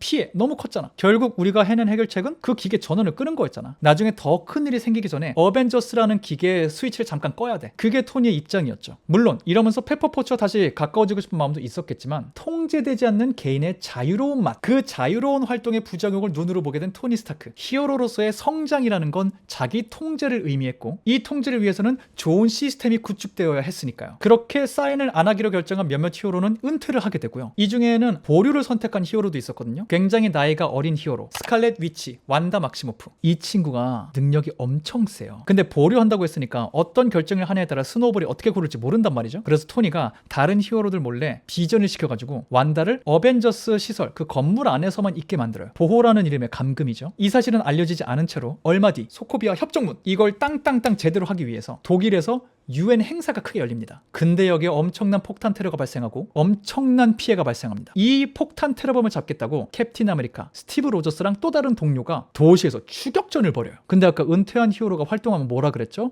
네, 범죄예요. 테러범과 함께 체포됩니다. 스티브 로저스가 범죄자가 되고 있는 그 순간 토니 스타크는 이걸 다 보고받고 있었고요. 완전히 다른 극단을 대표하게 된 두 사람이 잠시 대화를 나누게 됩니다. 토니도 사인하긴 했지만 전 동료들이랑 막 싸움하고 싶은 거 아니었거든요. 자기가 사인한 사람으로서 앞에서 큰 소리 빵빵 치고 적당히 이쪽 사람들 비위 맞춰주면서 전 동료들이 범죄자까지는 되지 않도록 도와주고 싶었었어요. 그런 속내를 스티브에게 토니가 솔직하게 다 말을 하면서 다시 한번 설득을 합니다. 그리고 스티브가 꽤 설득이 돼요. 이 모습을 보고 안심한 토니, 자기가 완다를 보호하고 있다는 걸 스티브에게 말해버려요. 스티브는 여기에 또 화가 나요. 다시 한번 그가 사인을 거부합니다. 근데 그때 비상경보가 갑자기 울리기 시작해요. 캡틴이 쫓아가서 잡아왔던 그 UN 폭탄 테러범 있죠. 걔가 탈출했다는 거야. 소코비아 협정 때문에 UN 행사 왔죠. 이 협정문이 중요한 이슈가 뭐죠? 히어로는 멋대로 행동하지 않는다. 토니는 이 핵심 때문에 자기의 평화 제스처를 취하기 위해서 일부러 아이언맨 슈트를 안 갖고 왔었어요. 여기에 탈출하는 테러범 토니가 막지 못하고요. 스티브 로저스 일행도 한 번에 사라집니다. 근데 이상하죠? 스티브는 바른 생활 사나이예요. 테러범이 탈출하는 걸 활용해서 자기도 도망친다? 좀 이상해요. 이건 다음에 올라올 캡틴 아메리카 편에서 좀 더 자세히 다루게 되겠지만 그 UN 테러범 지금 막 도망치네. 얘가 스티브 로저스의 어린 시절부터의 찐친이었어요. 얘도 절대 테러범이 될 수 없는 진짜 정의롭고 착한 애인데 정신 개조를 당해서 자기 의지가 아닌 상태로 빌런 짓을 하고 다닌 거예요. 탈출 중에 정신을 잃은 친구를 보고 스티브가 그를 데리고 어디로 도망간 거죠. 토니 입장을 다시 와봅시다. 안 그래도 소코비아 협정문 찬성파의 리더격인 토니 스타크 압박이 들어오기 시작합니다. 이 도망친 범죄자들 이들을 살해할 수 있는 특수부대 투입하겠다. 어벤져스 해체를 원하는 게 아니에요. 토니는 방향이 다를 뿐이지 모두가 지구를 지키고 싶은 거예요. 토니는 열심히 상관을 설득합니다. 내가 지금 슈트를 못 갖고 와서 그런 거야. 나 슈트 갖고 오면 다 내가 잡아올 수 있어요. 나한테 시간 좀만 줘요. 결과적으로 그는 36시간이냐는 짧은 시간을 허락받습니다. 그는 이미 사인을 한 다른 동료들 외에 한 명 지원군을 더 합류시키기로 합니다. 자기 동네에서 초짜 히어로 활동을 하고 있는 10대 소년 뉴욕 퀸즈에 사는 피터 파커 일명 스파이더맨이었죠. 그의 뛰어난 능력은 이미 파악하고 있었지만 히어로로서 올바른 마음을 갖고 있다는 걸 확인한 토니는 과감하게 그를 이 중요한 미션에 합류시킵니다. 협전에 사인한 공인 히어로들과 사인을 거부한 전직 히어로들, 내전을 뜻하는 단어죠. 시빌워가 그 모양을 갖춰 나가기 시작합니다. 이제 남은 시간 12시간 얼마 안 남았어요. 어째서인지 스티브, 캡틴 아메리카 일행이 비행기를 노리고 공항으로 가요. 토니가 그걸 놓치지 않죠. 가서 봤더니 스티브도 자기 동료들을 더 모아놨어. 근데 스티브가 이상한 말을 해요. 갑자기 야 이거 우리 다 함정에 빠진 거래. 나 지금 저 비행기 타고 어디 가야 된대. 어디 가서 누구를 막아야 된대. 토니가 이걸 들은데 답답하고 화가 나고 짜증나서 미칠라 그래. 어벤져스 해체를 막아보자고 별짓을 다 하고 있는데 말도 안 되는 핑계 대면서 기어이 비행기 타고 갈 테니까 놔달라고? 안 해주면 어떨 건데? 진짜 우리끼리 싸우려고 그러는 거야? 그리고 실제로 두 진영 간의 무력 충돌이 생깁니다. 상대방을 제압하는데 중심을 두고 있는 토니 쪽 진영과 달리 스티브 쪽 멤버들이 진심으로 대해요. 자연스럽게 토니 일행도 슬슬 열이 받고요. 진짜 내전 시빌워가 시작됩니다. 엄청난 전투 끝에 스티브가 자기 친구를 데리고 비행기 타고 도망가려고 하는 것까지 성공해요. 근데 토니 쪽에는 누가 있죠? 그의 찐친? 잊을만 하면 나오는 그 사람? 로디. 워머신이 그 비행기를 날아서 쫓아가요. 그런 워머신을 막기 위해서 스티브의 동료 중에 또 비행을 할 수 있는 사람이 워머신을 쫓아가요. 토니도 날아가면서 이걸 다 같이 보고 있어요. 이 스티브 쪽 일행이 로디를 좀 성가시게 할 것 같단 말이죠. 그래서 토니가 비전한테 쟤 쏴! 비전이 빔을 쏘는데 그걸 이 스티브 일행이 기가 막히게 피하면서 빔이 갑자기 로디한테 가서 로디 슈트를 행동 불능으로 만들어버려요. 로디는 본인의 무게 더하기 슈트의 무게가 더해진 엄청난 무게를 몸에 안고 토니가 보는 앞에서 진짜 땅에 곤두박질 쳐요. 로디는 목숨을 부지하지만 이 일로 인해 하반신을 못 쓰게 됩니다. 분노에 찬 토니는 미안한 마음에 다가오는 그 스티브 쪽 친구, 그 친구한테 진심으로 공격을 날려버려요. 심지어 자기를 도우려고 했던 자기 편 일행들에게도 굉장히 까칠하게 굽니다. 근데 그렇게 열이 받은 와중에 우연히 어떤 사실을 알게 됩니다. 다른 사람이 그 테러를 한 다음에 스티브의 친구가 한 것처럼 함정을 파놓은 거였어요. 이게 스티브가 말했던 그건가? 다급해진 토니는 캡틴 아메리카를 탈출시키고 체포된 그의 일행들이 갇혀있는 곳으로 갑니다. 그들에게 자기의 잘못을 시인하고요. 지금 내가 어디로 가야 그를 도울 수 있냐? 급하다. 정보를 얻어요.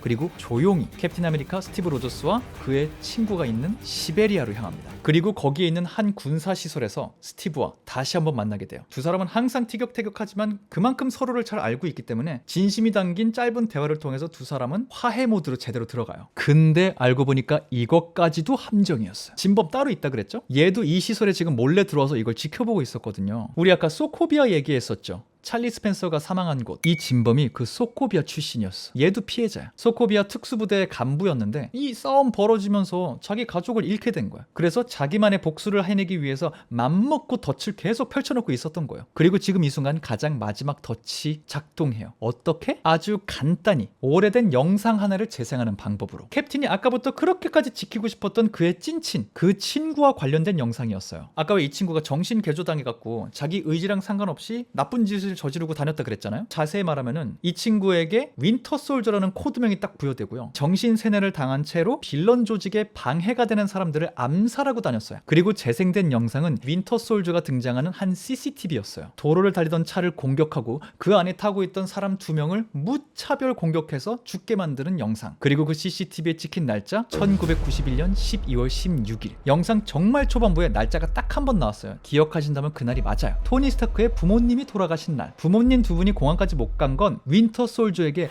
무자비하게 목숨을 빼앗겼기 때문이었어요. 피해자 부부의 아들인 토니 스타크, 그 사건의 가해자 윈터 솔저, 그의 의지가 아니었음을 너무 잘 알고 있는 캡틴 아메리카 스티브 로저스. 영상이 끝나고 잠시 조용하던 세 사람, 꾹 눌러왔던 분노를 토니가 조금씩 폭발시키기 시작합니다. 조금의 이성을 붙들고 스티브한테 물어요. 넌 이거 알고 있었냐? 캡틴이 좀 말을 얼버무리는데 재차 물으니까 알고 있었다라고 대답해요. 이 순간 그의 이성의 끈이 끊어집니다. 토니는 윈터 솔저한테 달려들고 스티브는 그런 토니를 말리려고 하고 결국 도저히 안 되겠다 싶었는지 셋은 한 대 엉켜서 몸싸움을 벌이기 시작합니다.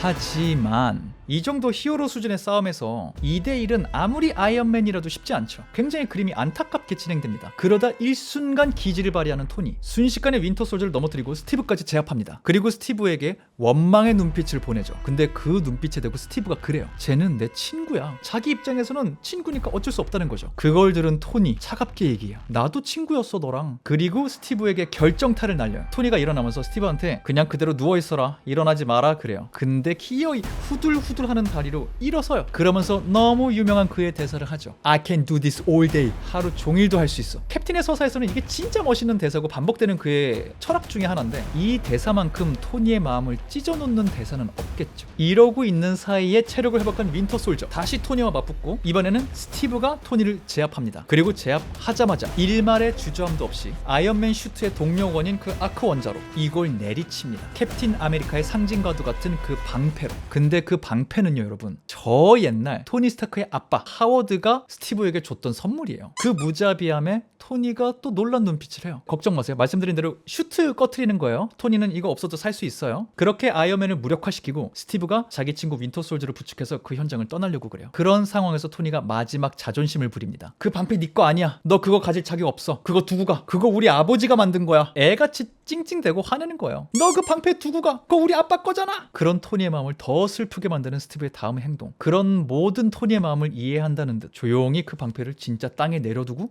친구랑 같이 떠나요. 이 둘이 결발하면서 어벤져스는 사실상 와해가 됩니다. 그리고 조금 시간이 흐른 뒤 토니는 구조가 돼서 미국 자기 고국으로 돌아오고요. 하반신 재활 훈련을 하고 있는 로디에게 최선을 다해서 도움을 줍니다. 소코비아 협정에 서명한 걸 후회하지 않는다라는 로디의 말에 조그마한 위안을 받을 뿐이죠. 조금 공허한 느낌을 느끼는 토니에게 어느 날 소포가 도착합니다. 그 안에는 구식 핸드폰 하나 그리고 편지 한 장이 있었어요. 스티브 로저스가 보낸 거였어요. 어벤져스는 본인보다 토니에게 더 가족 같은 곳이니까 토니 네가 거기 남아있는 게 맞을 것 같다. 그러면서 부모님에 대해서 숨긴 건 미안하다. 나는 그걸 숨기는 게 너를 위하는 건 줄 알았는데 돌아보니 그게 아니었다. 사과한다. 라는 내용이 있었어요. 협정에 관해서는 그냥 서로 신념이 달랐을 뿐이니까 언제든지 자기가 필요하면 연락해달라. 라는 말까지 있었죠. 토니는 이 어벤져스 활동을 이어나갈 수밖에 없게 됩니다. 지금 남아있는 이 어벤져스 해체 이거라도 막아야 되잖아요. 아예 거쳐도 어벤져스 시설로 옮겨와서 여기서 살기 시작합니다. 아주 적극적으로 히어로 활동을 하지는 않게 되고요. 자중하는 모습을 보였던 것 같아요. 그래서 어느 순간부터 페퍼포치가 다시 토니 곁에 돌아옵니다. 그리고 또 이즈음 되니까 토니도 어느덧 히어로로 활동한 지 몇 년 차 된 베테랑이 되어 있어요. 어벤져스의 큰 기둥, 큰 형님격의 인물이 됩니다. 본인도 이런 포지션에 대해서 조금 신경을 쓰고 있는지 어린 히어로 있죠. 스파이더맨, 피터 파커. 이 친구에게는 멘토 같은 역할도 해줘요. 이제는 풋풋한 동료와 사제지간 같은 관계를 맺게 되는 거죠. 잉센,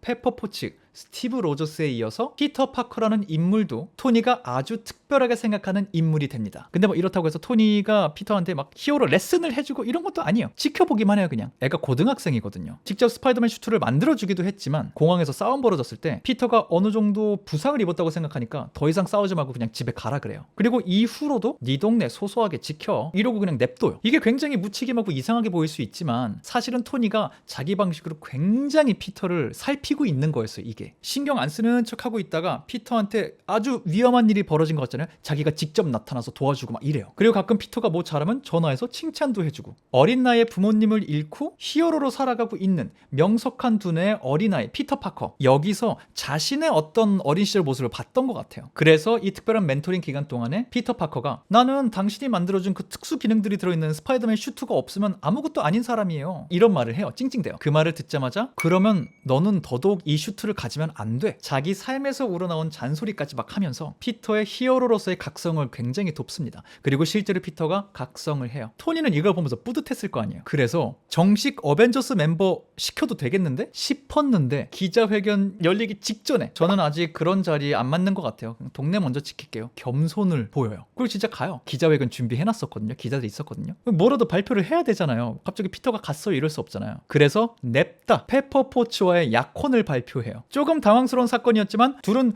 조금씩 하지만 본격적으로 둘의 미래를 그려나가기 시작해요. 운명의 그날 토니는 페퍼와 공원을 산책하면서 태몽 같은 어떤 꿈에 대해 얘기를 하고 있었어요. 근데 갑자기 토니 앞에 생전 처음 보는 진짜 마법사가 나타나는 거예요. 자기가 닥터 스트레인지래요. 이게 뭐야 싶은데 그 옆에 울트론이랑 싸움 이후에 실종됐었던 헐크 브루스 배너 박사가 같이 서 있어요. 그러면서 토니한테 갑자기 막 정보를 쏟아내기 시작해요. 인피니티 스톤이라는 거에 관련된 막 얘기가 있어. 그리고 생각해보니까 울트론과의 싸움이 끝나고 그때 토르가 우주로 가면서 인피니티 스톤 얘기들을 막 했었거든요. 아득한 옛날부터 우주에 존재하던 엄청난 힘, 그 힘을 담고 있는 6개의 특별한 스톤, 그 중에 무려 2개가 지금 지구에 있대요. 그리고 그 돌을 회수하기 위해서 타노스라고 불리는 엄청 무서운 존재가 지구로 오고 있대. 타노스라는 외계인은 희한한 특징이 있는데 자기가 어떤 행성에 가잖아요. 그 행성의 인구 절반을 죽여버린대. 랜덤으로. 타노스가 이 인피니티 스톤들을 하나하나 모으고 다니는데 그걸 다 모으면 그걸 전 우주적으로 해버릴 거래. 얘 목표가 전 우주의 인구를 랜덤으로 절반 없애는 거래. 2012년에 있었던 로키의 뉴욕 침공 배후에도 타노스가 있었대. 실제로 바로 이거다. 내가 그렇게 오랫동안 불안해했던 그거 토니가 직감합니다. 브루스 배너랑 닥터 스트레인지가 조금 설득을 하니까 건드리지도 않았던 스티브 로저스 번호가 있는 그 핸드폰, 그걸 꺼내서 스티브한테 전화할 생각까지 해요. 그리고 바로 그 순간 타노스의 부하로 추정되는 존재들이 우주선을 타고 지구에 나타나요. 토니는 어쩔 수 없이 가슴의 기계를 사용해서 아이언맨으로 변신해서 이들과 싸움을 하고요. 우연히 주변에 있던 피터 파커, 스파이더맨도 이 싸움에 말려들어서 같이 싸움을 하게 됩니다. 근데 싸움이 생각처럼 쉽게 풀리지 않고요. 이 습격자들은 인피니티 스톤 중 하나를 갖고 있던 닥터 스트레인지를 생포해서 우주로 떠나갑니다. 어쩌다 보니까 이 우주선에 피터 파커, 스파이더맨이 매달려서 같이 우주로 날아가요. 바로 쫓아갈 토니가 피터에게 더 강력한 수트를 주면서 너 이제 집에 돌아가. 그래놓고 자기는 그 우주선 안으로 침투합니다. 저 스톤 뺏기면 안 되니까. 그렇게 우주선에 탄 토니 조금씩 지구와 멀어지면서 페퍼에게 전화를 합니다. 다행히 이번에는 전화를 받아요. 덤덤하려고 하는 모습으로 저녁 식사를 좀 취소해야 될 것 같다라고 말을 해요. 페퍼는 당장 돌아오라고 말하지만 통신이 어느 순간 끊깁니다. 비장한 각오로 토니는 우주선에 들어간 거예요. 근데 피터 파커, 스파이더맨, 얘가 집에 안 가고 우주선에 계속 매달려서 안에 들어와 있었어. 토니가 너무 화가 나요. 너 죽을 수도 있어. 지구로 못 돌아갈 수도 있다고 막 화를 내요. 이런 말을 들었는데 피터 파커가 누굽니까? 토니에게 멘토링 받은 사람이잖아요. 지킬 이웃이 없어지면 스파이더맨의 존재 이유가 뭡니까? 토니가 이걸 듣고 말이 된다고 생각해요. 그렇게 둘만의 작전을 펼치고요. 이 우주선을 조종하던 외계인을 몰아내고 우주선을 차지하는 데 성공합니다. 닥터 스트레인지 구해요. 근데 토니가 항로를 지구로 안 바꿀 예정이야. 뉴욕 침공 이후로 6년 동안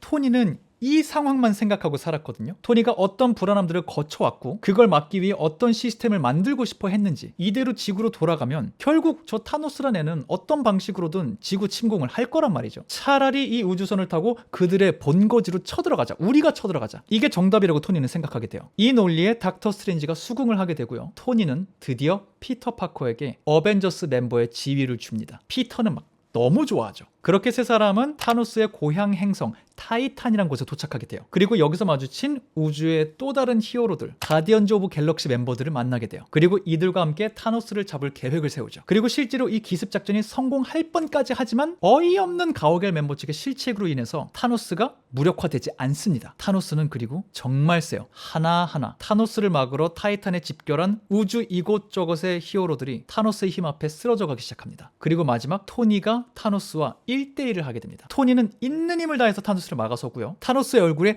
작은 상처를 내서 피 한 방울 정도 흘리게까지 하는 데는 성공해요. 피 한 방울. 근데 그런 토니를 타노스가 알고 있었던 것처럼 얘기해요. 이 지구의 똑똑한 존재에 대해서 알고 있었던 것처럼. 타노스가 토니한테 너랑 나는 지식의 저주에 걸린 사람들이다, 뭐 이런 말을 해요. 그러면서 나름 토니에게 리스펙을, 존경심을 표하기도 하죠. 그렇다고 타노스가 자기를 막으려는 토니를 살려둘 수 있는 건 또 아니었어요. 타노스가 토니의 배를 찌릅니다. 조금만 더 공격을 더 당하면 토니가 죽게 돼요. 바로 그때 뜬금없이 닥터 스트레인지가 자기가 지키던 인피니티 스톤 그거를 타노스에게 주겠다고 그래요. 토니 살려달라고. 이 진짜 웃긴 상황이거든요. 애초에 지구에서 토니 스타크가 이 모든 사건에 대해서 들었을 때 야, 그럼 인피니티 스톤 좀 멀리 보내놓자. 근데 닥터 스트레인지가 내 임무는 이 돌을 내가 직접 지키는 거야 하면서 지가 계속 들고 있겠다 그래요. 근데 이제 와서 이 늦은 타이밍에 토니 한 명 살리자고 이 스톤을 저 빌런에게 넘겨줘요. 뭐 잘 생각해보니까 타노스 기습작전 막 세우고 있을 때 닥터 스트레인지 혼자 작전에 참여 안 하고 혼자 막 이상한 마법 같은 걸 하고 있는 모습을 보이거든요. 뭐하냐? 그랬더니 자기가 지금 1400만 605개의 미래를 보고 왔대요. 근데 그 중에서 우리 쪽이 승리하는 게 딱 하나가 있었대, 가능성이. 지금 이게 그거랑 관계가 있는 건가 싶은데 몰라요. 닥터 스트레인지가 아무 말도 안 해줘. 그냥 이제 최종장이야, 뭐 이런 얘기만 할 뿐. 스톤을 얻어내는데 성공한 타노스. 그는 스톤 중 하나의 능력을 활용해서 지구로 순간이동을 하고요. 타이탄 행성에서 패배한 히어로들은 잠시 숨을 고르게 됩니다. 토니는 상처를 이렇게 봉합하고요. 찔렸으니까. 그렇게 허탈하게 상처 치료를 하고 있는데 갑자기 눈앞에서 히어로들이 한 명 한 명 먼지가 되어 소멸하기 시작합니다. 그 대단하다는 닥터 스트레인지도 그냥 먼지가 되어서 사라져요. 이 방법밖에 없었다 라는 말이 그가 남긴 마지막 말. 그리고 사라져요. 토니가 그렇게 아끼고 조심스럽게 성장시키던 히어로 스파이더맨 피터 파커, 얘가 비틀거리기 시작해요. 속이 안 좋대. 그러더니 너무 죽기 싫다고 제발 살려달라고 애원을 하기 시작해요. 그러더니 마지막에 죄송해요 라는 말을 남기고 토니의 품 안에서 먼지가 되어 사라집니다. 토니는 타노스가 계획에 성공했다는 걸 직감하죠. 아까 타노스가 타이탄에 와서 이렇게 닥터 스트레인지랑 대화를 잠깐 했었는데 내가 인피니티 스톤을 다 모으면은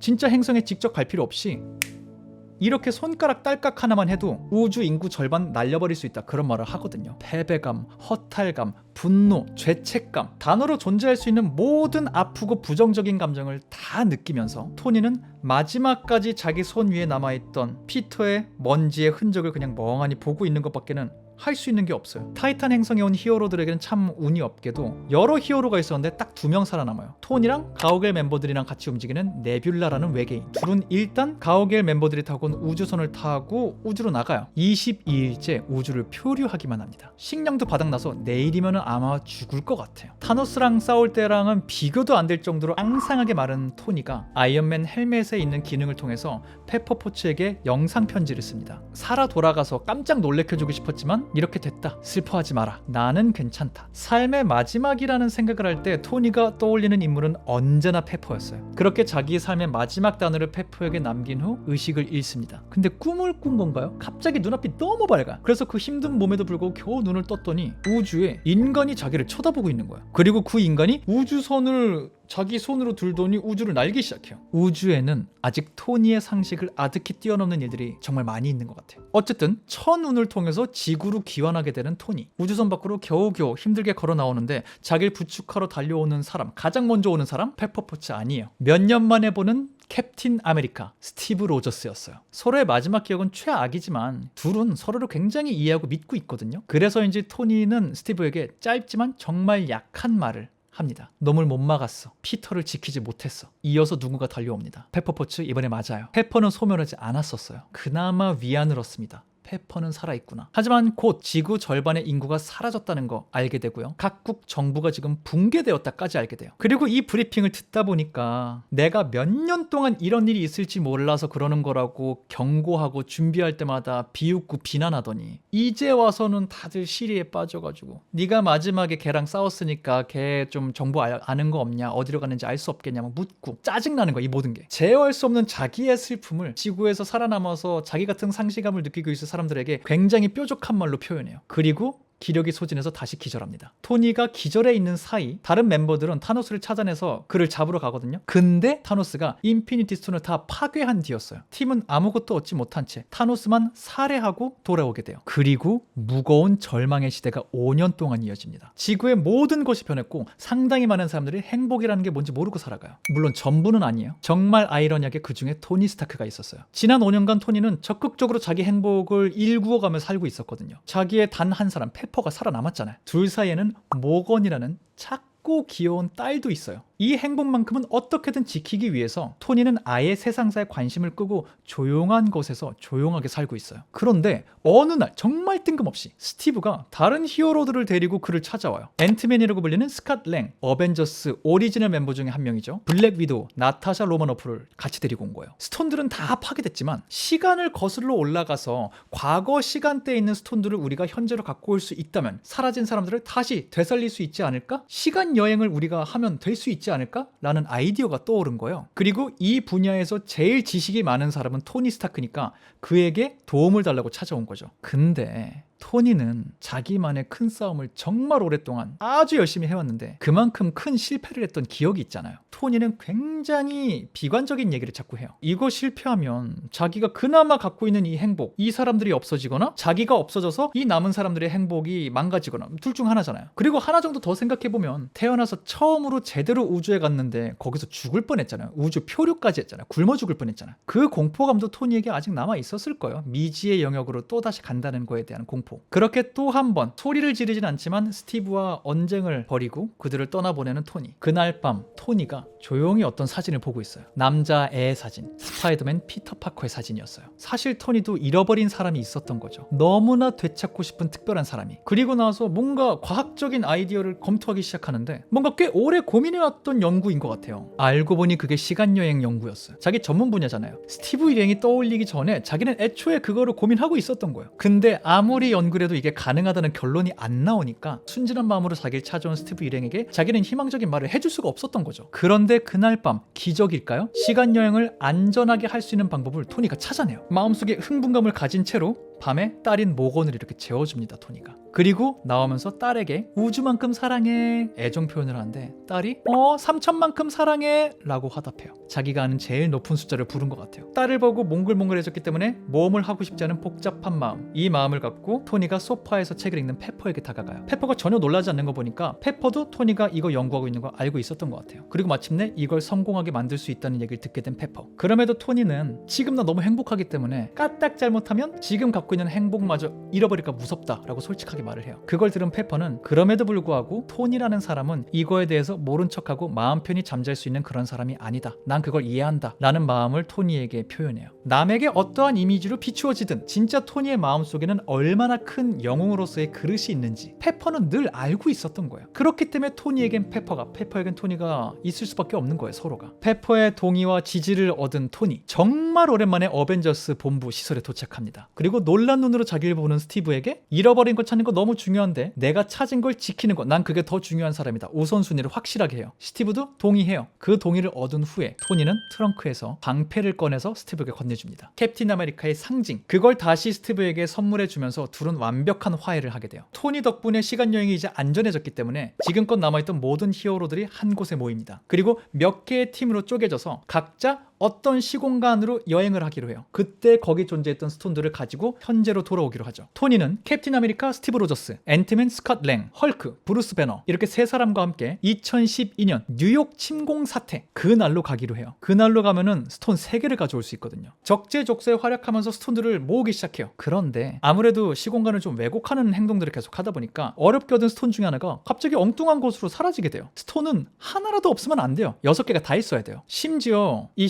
시간 여행에 사용되는 자원이 충분하지가 않기 때문에 현재로 돌아갈 수 있는 딱 한 번 여행만 할 수 있는 상황이거든요. 토니가 열심히 머리를 굴립니다. 스톤이 있는 과거의 어느 시간대 중에 현재로 돌아갈 수 있는 자원도 얻을 수 있는 그게 있던가? 그런 때가 있는 거야. 현재로 돌아갈 약을 사용해서 그 과거로 간 다음에 거기서 스톤이랑 그 자원을 갖고 다시 현재로 오면 되잖아. 토니는 이 작전을 스티브와 빠르게 논의하고요. 두 사람은 1970년 뉴저지로 갑니다. 아까 전에 닉 퓨리라는 사람 기억나죠? 스파이 오브 스파이. 그 사람이 있었던 특별한 조직이 있었어요. 뭘까요? 맞아요. 쉴드. 이 조직이 오랫동안 이 스톤이 담겨져 있던 물질을 보관하고 있었어요. 큐브였죠. 큐브. 이게 쉴드의 비밀 사무실에 있었거든요. 토니가 이 비밀 사무실에 무사히 잠입해서 그 큐브, 요거 열면 그 안에 스톤이 있으니까 큐브를 손에 넣습니다. 근데 아무도 없는 줄 알았던 그 사무실에 누군가 나타나요. 쉴드의 창립 멤버이자 세계 최고의 두뇌 중 한 명, 스타크 인더스트리의 창업자이자 토니를 이 세상에 불러온 장본인 하워드 스타크, 토니의 아버지였어요. 토니가 여기서 굉장히 뚝딱거려요. 처음 봤잖아, 옛날 아빠를 실제로. 그래서일까요? 눈앞에서 굉장히 어색하게 행동하는 이 사람의 긴장을 풀어주려고 하워드 스타크가 계속 말을 잘 걸어줘요. 자기가 기억하는 깐깐하고 엄격한 아빠의 대화 화법과는 너무 다른 이 아빠의 모습에 놀랄 수밖에 없죠. 토니가 이렇게 아빠를 보니까 사무실에 안 어울리는 걸 들고 있어요. 그거 뭐예요? 그랬더니 자기 아내가 임신 중인데 자기가 맨날 퇴근이 늦어갖고 이런 선물이라도 들고 집에 가고 있다. 내 아내한테도 미안하다. 뭐 이런 얘기를 해요. 엄마가 나 임신하고 있을 때 아빠가 이런 마음이었구나. 신기해서 얘기를 좀 더 듣다 보니까 묘하게 둘의 농담의 결이 되게 잘 맞아요. 그렇게 대화를 하다 보니까 자기는 대의보다는 개인적인 이익을 쫓아오는 삶을 너무 오래 살았다. 우리 애는 나를 안 닮았으면 좋겠다. 이런 마음을 갖고 있다는 걸 알게 돼요. 자기가 갖고 있는 기질이 얼마나 아빠와 닮았는지, 자신의 삶의 일정 부분에 대해서 후회하고 그 삶을 적극적으로 바꾸려고 노력하는 거, 이것조차 서로가 얼마나 판박인지 토니가 어렴풋이 느껴요. 심지어 이어지는 대화에서 하워드 스타크가 자신의 아버지 토니의 할아버지로부터 심한 신체적 체벌을 받으며 자란 사람이라는 걸 알게 돼요. 그러니까 하워드는 따뜻한 아빠가 뭔지 잘 모르는 사람이었던 거야. 그래도 내 아이는 내가 때리진 않겠다, 이 노력을 했고 그 부분에 성공한 아빠였던 거야. 그러고 나니까 마냥 엄하다고 생각했던 아빠와의 기억들, 그 중에 좋은 기억들도 있었고 좋은 말을 해주셨던 기억들이 생각나기 시작해요. 하워드는 실수투성이에 잘못도 좀 했지만 최선을 다했던 아버지였어요. 토니는 아버지가 그런 삶을 살았다는 걸 인정하게 돼요. 삶에 정말 오랜 시간 동안 품고 있던 아버지에 대한 원망이 눈 녹듯이 사라집니다. 그의 마음속에서. 그런 토니의 마음을 알리 없는 하워드, 아직 태어나지 않은 아이를 생각하면서 벌써부터 부성애가 솟구친다라는 결정타까지 날려요. 그렇게 하워드와 굉장한 대화를 하면서 나오는데 저쪽에서 스티브가 시간여행체를 확보했다 신호를 줘요. 이제 떠나야 돼요. 정체를 밝힐 수가 없으니까 확실하게 말은 못하지만 다 잘 될 거다, 고맙다 라는 자기 마음을 표현하는 토니 스타크. 그렇게 아버지와 아주 특별한 시간을 보내고 여운을 느끼며 현재 시점으로 돌아오는 토니. 돌아오자마자 블랙 위도우 나타샤가 복귀하지 못했다는 걸 알게 돼요. 다시금 냉혹한 현실을 마주해야 되는 토니인 거죠. 지금은 생과 사를 걸고서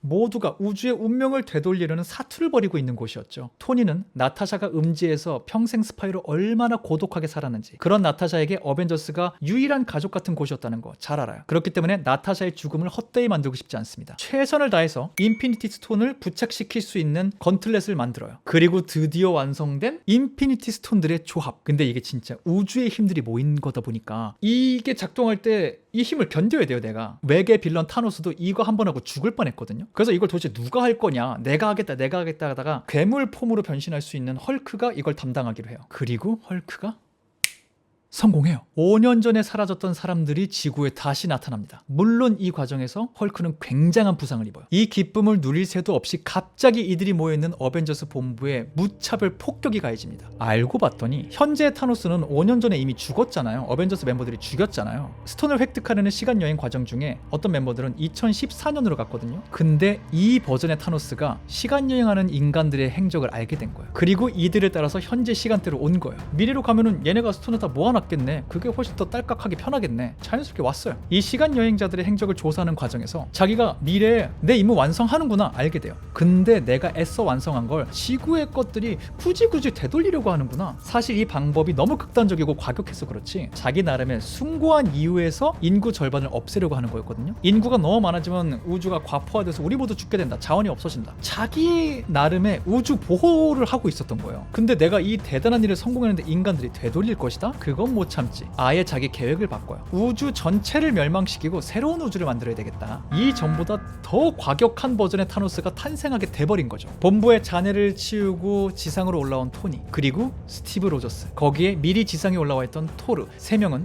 타노스와 싸움을 벌이기 시작합니다. 근데 역시 타노스는 너무 센 상대였어요. 심지어 자기 군단까지 통으로 데리고 왔어요. 아무런 희망이 없어질 것 같은 순간, 이 폭격이 일어나기 전에 무슨 일이 있었어요? 5년 전에 사라졌던 히어로들도 되살아났거든요. 이들이 닥터 스트레인지가 이끄는 마법의 힘을 타고서 이곳으로 갑자기 다 나타나요. 심지어 페퍼도 집에 있다가 토니가 호신용으로 만들어준 페퍼용 슈트가 있었거든요. 내 남편 구하겠다고 이걸 입고 이 현장에 나타나요. 이거 지면 어차피 지구의 우주의 마지막 날이 찾아오니까. 그렇게 시작되는 대전투. 한참 전투가 오가는데 토니도 위험에 빠지는 순간이 있잖아요. 그 순간 누군가 토니를 구해줍니다. 누구겠어요? 스파이더맨 피터 파커. 떠벌떠벌 지금 자기가 어떻게 사라졌고 어떻게 돌아오는지 토니에게 막 얘기를 해주려고 하는데 토니가 조용히 피터 파커를 안아줘요. 우리는 포옹하는 관계는 아니야. 선 딱 그었었거든요. 지금은 그냥 피터를 본 게 너무 좋아. 안아줘요. 잃어버렸던 이들을 다 되찾았으니까 이제는 무슨 수를 써서라도 이 사람들 지켜내야죠. 근데 여기에 문제가 하나 있었어요. 아까 사용했던 건틀렛. 스톤들이 다 붙어있는 이 건틀렛이 싸움 도중에 타노스가 이 건틀렛을 확보해서 딸깍도 하면 또 우주 없어지는 거예요. 열심히 싸우면서 토니가 닥터 스트레인지에게 가까이 갖고 물어요. 1400만 분의 1 그 확률 봤던 거 이렇게 가는 거 맞아? 근데 닥터가 그거에 대해서 내가 대답을 하면 그 일은 벌어지지가 않을 거야 라고 말을 해요. 건틀렛을 어딘가 멀리 다른 영역으로 다른 공간으로 보내려는 모든 시도 다 실패해요. 심지어 아까 토니를 우주에서 구해줬던 엄청난 힘을 갖고 있는 캡틴 마블도 이 전투에 참가하는데 그럼에도 타노스는 기어이 건틀렛을 집어들게 됩니다. 그리고 손에 껴요. 이제 딸깍만 하면 우주가 끝입니다. 그때 토니의 머릿속에 어떤 생각이 스쳐가요. 설마 하면서 닥터 스트레인지를 토니가 쳐다봐요. 근데 닥터가 자기를 쳐다보면서 이러고 있어. 손가락 하나 펴고. 한 가지 방법이라는 걸 뜻하는 듯이 그냥 이러고 있어요. 아, 그거구나. 그거 맞구나. 토니가 있는 힘껏 날아가서 스냅을 하려는 타노스의 손을 어떻게든 방해합니다. 딸깍을 못하게 해요. 하지만 타노스는 타노스잖아요. 어렵지 않게 토니를 날려버립니다. 그리고 아주 차가운 목소리로 나는 필연적인 존재다. 아무 일도 벌어지지 않아요. 왜냐? 타노스의 건틀렛에는 인피니티 스톤이 하나도 안 붙어 있었어요. 건틀렛을 어딘가로 내보내겠다라는 계획은 애초부터 정답이 아니었어요. 정답은 이거 하나였죠. 토니는 조금 전 타노스를 방해하는 척하면서 그의 손에서 떼냈던 인피니티 스톤들을 자기 슈트 손면에다가 다 붙여버려요. 그리고 나지키 말합니다. 그럼 나는 아이언맨이다. 엄청난 힘이 토니의 몸을 관통하고요. 그 힘은 지구를 침공한 타노스를 포함 그의 모든 군단을 먼지로 바꿔버립니다. 그야말로 1400만 601분의 1 말도 안 되는 확률을 깬 승리. 문자 그대로 기적 그 자체. 하지만 아까 인피니티 스톤에 대해서 뭐라 그랬죠? 타노스도 죽을 뻔했고 헐크도 치명상을 입었어요. 한낱 인간인 토니는 이 기적의 대가를 자기 전신으로 감당해야 되는 상황에 놓여요. 그가 비틀비틀거리며 어딘가에 털썩 주저앉습니다. 친구인 로디가 제일 먼저 달려와서 그를 살피고요. 잠시 뒤 피터가 달려와서 그에게 열심히 말을 걸어요. 우리가 이겼다고. 당신이 해낸 거라고. 하지만 토니는 자기가 그렇게 아끼는 피터 파커에게 단 한마디의 말도 해줄 수 있는 상태가 아니에요. 뒤이어 그의 사랑하는 아내 페퍼가 다가옵니다. 페퍼가 시야에 들어오니까 토니가 있는 힘껏 힘을 쥐어짜서 겨우 한마디 해요. 안녕 페퍼. 그의 슈트에 있는 인공지능 비서가 지금 신체가 너무 위독하다는 신호를 보내줘요. 토니는 그 상황에서도 있는 힘 없는 힘 다해서 페퍼에게 뭔가를 말하려고 해요. 입술을 막 움직여요. 그런 토니를 바라보면서 페퍼가 눈물을 흘리며 말을 합니다. 자기 보라고.